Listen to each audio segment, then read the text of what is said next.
திரு ராமசுப்ரமணியனும் அதே போல நாடாளுமன்ற உறுப்பினர் முனைவர் ரவிக்குமார் இணைந்திருக்காங்க. அவங்களின் நிகழ்ச்சிக்கு வரவேற்கிறேன். திரு ராமசுப்ரமணியன், இந்த 3 நபர்கள் மட்டுமல்ல, 3 வகையானவர்கள், அதாவது அர்ச்சகர்கள், பரிசாரகர்கள், மடாதிபதிகள் மட்டும்தான் போக முடியும்னு இல்லை, மற்றவர்கள் சென்றிருக்கிறார்கள் அப்படிங்கிறதையும், திருப்பாணாழ்வாரை தோளில் சுமந்து செல்லக்கூடிய ஒரு ஆலயம் தானே, ஆண்டாளுடைய விருப்பம் என்னவாக இருக்கும் அப்படின்னு பாடல்களை திருப்பாவை இன்னைக்கு இருக்கக்கூடிய மார்கழி மாதத்தையும் கோடிட்டு காண்பித்து, இதில் ஏதோ ஒரு நாளில் இவருக்கும் அப்படியான ஒரு மரியாதை கிடைக்கும் அப்படிங்கிற ஒரு இடத்துல குறிப்பிடுறாரு. நீங்கள் எப்படி பார்க்குறீங்க? இன்னொன்று, திரு இளையராஜா அவர்களை பொறுத்த வரைக்கும் அவர் ஸ்ரீரங்கம் ரங்கநாதர் கோவிலுக்கான ராஜகோபுரத்தில் அவருடைய பங்களிப்பு இருக்கிறது.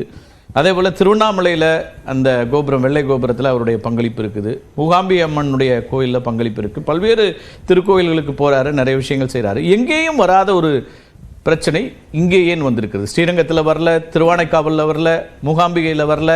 அவருக்கு கோவில்களை பற்றியும் தெரிஞ்சிருக்கும் கட்டாயமாக, ஏன்னா எல்லா திருக்கோயில்களுக்கும் போகக்கூடியவர். எப்படி பார்க்குறீங்க? எல்லோருக்கும் என்னுடைய வணக்கம். எனக்கு முன்னாடி பேசின நண்பர் சக்திவேல் முருகனார் அவர் மீது எனக்கு மிகுந்த மரியாதை எல்லாம் உண்டு. அவர் இந்த பாணாழ்வார் கதைகள்லாம் சொன்னார். அது அப்சல்யூட்லி கரெக்ட், அதில் ஒன்றும் சந்தேகம் இல்லை. பட் நாம் இன்றைக்கி இந்த இஷ்யூவை மச் ஆடோ அபவுட் நத்திங் அப்படிங்கிற மாதிரி ஒன்றுமில்லாத சமாயத்தை ரொம்ப பெருசுபடுத்தி பேசுகின்றோமோ அப்படிங்கிற மாதிரி தான் தோன்றுறது. ஏன்னா இதில் சம்மந்தப்பட்டவர் யாருன்னு பார்த்தீங்கன்னா உயர் திரு இளையராஜா அவர்கள்.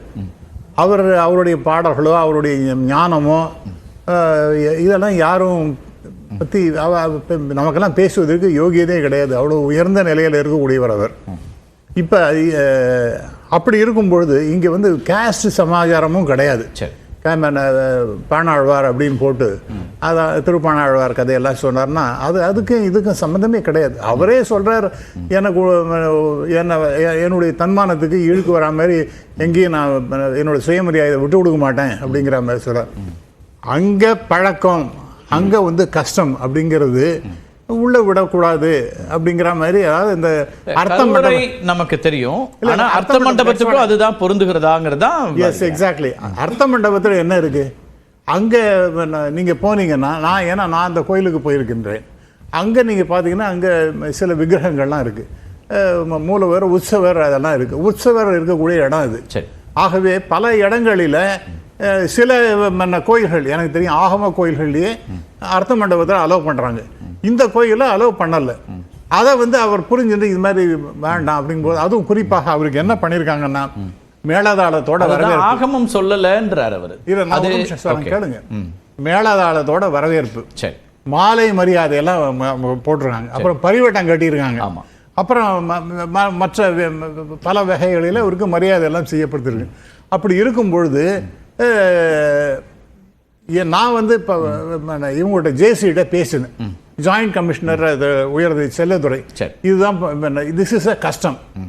அப்படி இருக்கும் பொழுது அதை நாம் மீற முடியாது அப்படிங்கிறத அவர் சொன்னோன்னே அவர் அடுத்த செகண்ட் அதை அக்செப்ட் பண்ணிட்டு வெளியே நின்று சுவாமியை தரிசனம் பண்ணிட்டு போனார். அவர் முகத்தில் ஒரு வாட்டம் வந்து விட்டது அப்படின்னு ஏதோ அவர் சொல்றாரு, எனக்கு தெரியும். நீங்க அதை அப்படி கவனிக்கலையா? அப்படி பார்க்கலையா? இல்ல, நான் பார்க்கல. அது மாதிரி அவர் முகத்துல எந்த அந்த இல்லையா? வீடியோ பார்த்தீங்களா? பார்த்துட்டு அப்படி புரிதல் உங்களுக்கு இல்லைங்கிறீங்க? ஆமா, இல்ல அந்த மாதிரி எனக்கு புரிதல் தோணல. அதுக்கு கேப்ஷன் வேணா கொடுத்துக்கலாம், முகம் மாறியது அப்படின்னு வேணா கொடுத்துக்கலாம். எனக்கு ஒன்றும் முகம் மாறியதா தெரியல. அவர் சித்திரத்தினார அலர்ந்த செந்தாமரையை ஒத்திருக்கும் முகத்தை ஒத்துவான் முன்னுவான் அப்படிங்கிற மாதிரி முன்னாடி போகும்போதும் சரி, வெளியில வரும்போதும் சரி ஒரு விதமான மாற்றம் இருப்பதாக நான் பார்க்கல. கேப்ஷன் கொடுக்கும்போது வேணா ப்ராபபிளி நீங்க சொன்னாப்புல சில அவருக்கு ஏதோ ஒரு முகத்துல மாறுதல் இருக்கா மாதிரி சொல்லியிருக்கலாம். ஆனால் அப்படி இருப்பதாக நான் பார்க்கல. இப்போ திரு இளையராஜா போல ஒருத்தர் ஒரு முக்கியமான ஒருத்தராக இருக்கார் பொறுப்புகளில், அல்லது அவருக்கு இருக்கக்கூடிய மரியாதை, சமூக மரியாதை இதெல்லாம் இருக்குது.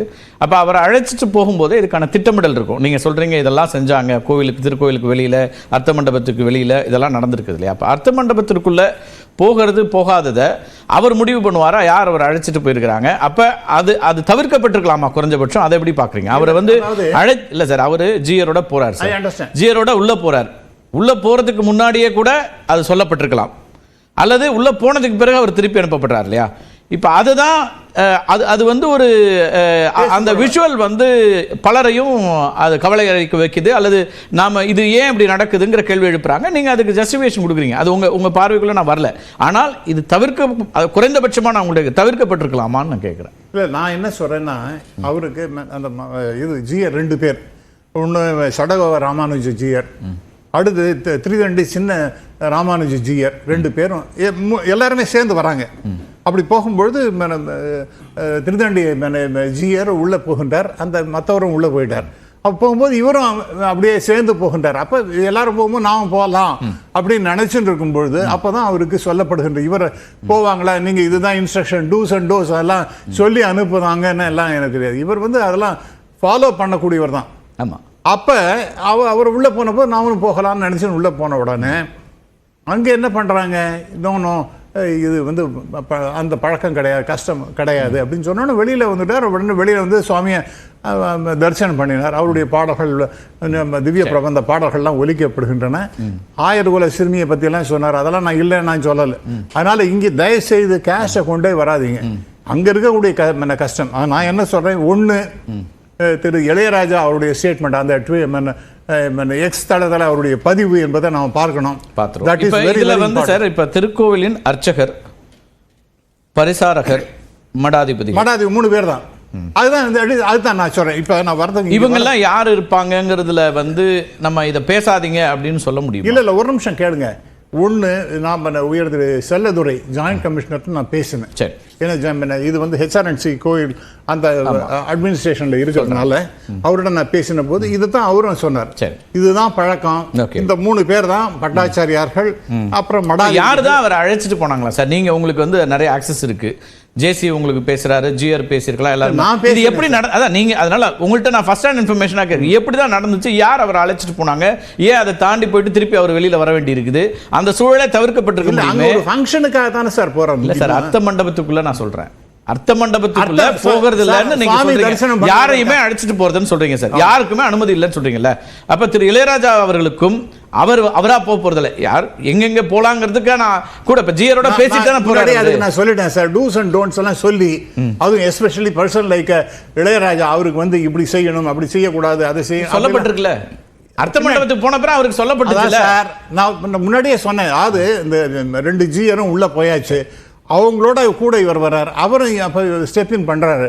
அப்ப சொல்றாங்க, இல்ல நீங்க இந்த அங்க டோன்ட்ஸ் சொல்லப்பட்டிருக்குல்ல, டூஸ் அண்ட் டோன்ட்ஸ் சொல்லப்பட்டிருக்கு தானே. டோன்ட் சொல்லப்பட்டதுன்னா அவர் சொல்ற இடம் அதுக்கு முன்னதாகவே இருக்கலாமா, இருந்திருக்கலாமான்னு கேக்குறேன். இல்ல அதாவது அது மாதிரிலாம் இன்ஸ்ட்ரக்ஷன் அது சரியா இல்லையாங்கிறது வேற. சத்தியவேல் முருகனாரும் மற்றவங்களும் விவாதிக்கிறாங்க. ஒரு நிமிஷம், நான் என்ன சொல்றேன்னா, உங்க நிலைப்பாட்டை ஏற்றுக்கொண்டு நீங்க சொல்ற அடிப்படையில அல்லது இந்து சமய அறநிலையத்துறை கொடுத்திருக்க அறிக்கை எல்லா அடிப்படையிலுமே கூட இதை ஏற்றுக்கொண்டு அந்த இடத்துல இருந்து பார்த்திருந்தாலும் அவருக்கு இந்த சங்கடம் வராமலே தவிர்க்கப்பட்டிருக்க கூடாதாங்கிறத நான் கேட்கிறேன் சார். இது டெஃபினட்டா சங்கடம் வராம தவிர்த்திருக்கலாம். ட்விட்டர் பதிவை அவர் போட வேண்டிய ஒரு நிலைமையும் உருவாயிருது இல்ல மிஸ்டர் கார்த்திகேய செல்வன்.